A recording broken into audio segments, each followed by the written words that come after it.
Mallayya jewellers, Ottupara, Vadakkanchery. Phone 0488423266. CSR ഫണ്ടിൽ ഉൾപ്പെടുത്തി പകുതി വിലയ്ക്ക് സ്കൂട്ടറും തയ്യൽ മെഷീനും വാഗ്ദാനം ചെയ്ത തട്ടിപ്പ് ക്രൈംബ്രാഞ്ച് അന്വേഷിക്കും. കൊച്ചി ക്രൈംബ്രാഞ്ച് യൂണിറ്റിനാണ് ചുമതല. കേസ് ക്രൈംബ്രാഞ്ചിന്റെ സാമ്പത്തിക കുറ്റാന്വേഷണത്തിന് കൈമാറും. സംസ്ഥാനത്ത് നിരവധി പരാതികൾ ഉയരുകയും 1000 കോടിയിലധികം പണം തട്ടിയെന്നും ബോധ്യപ്പെട്ടതിനെ തുടർന്നാണ് അന്വേഷണം ക്രൈംബ്രാഞ്ചിന് കൈമാറാൻ തീരുമാനമായത്. വിവിധ സ്റ്റേഷനുകളിലുള്ള കേസ് ഫയലുകളും കേസ് ഡയറികളും ക്രൈംബ്രാഞ്ച് ശേഖരിക്കും. ഇതിനുശേഷമാകും പ്രതിയെ കസ്റ്റഡിയിൽ വാങ്ങുകയും ചോദ്യം ചെയ്യുകയും ചെയ്യൂ. വിവിധ സ്റ്റേഷനുകളിൽ അനന്തകൃഷ്ണനെതിരെ കേസ് രജിസ്റ്റർ ചെയ്തിട്ടുണ്ട്. നാളെ ലോക്കൽ പോലീസ് കസ്റ്റഡിയിൽ വാങ്ങാനിരിക്കെയാണ് അന്വേഷണ ചുമതല ക്രൈംബ്രാഞ്ചിന് കൈമാറിയിരിക്കുന്നത്. എല്ലാ ജില്ലകളിലും പരാതികൾ ഉയർന്നതോടെയാണ് അന്വേഷണം ക്രൈംബ്രാഞ്ചിലേക്ക് എത്തുന്നത്. സംസ്ഥാനത്തെ ഏറ്റവും വലിയ തട്ടിപ്പായി മാറിയിരിക്കുകയാണ് CSR ഫണ്ടിന്റെ പേരിൽ അനന്തകൃഷ്ണൻ നടത്തിയ തട്ടിപ്പ്.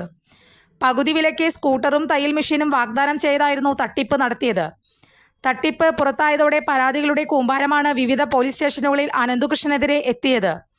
പ്രാദേശിക തലത്തിൽ രൂപീകരിച്ച സീഡ് സൊസൈറ്റികൾ വഴിയായിരുന്നു അനന്തകൃഷ്ണൻ പണസമാഹരണം നടത്തിയത്. കൂടുതൽ വാർത്തകൾക്ക് ഞങ്ങളുടെ ചാനൽ സബ്സ്ക്രൈബ് ചെയ്യുക.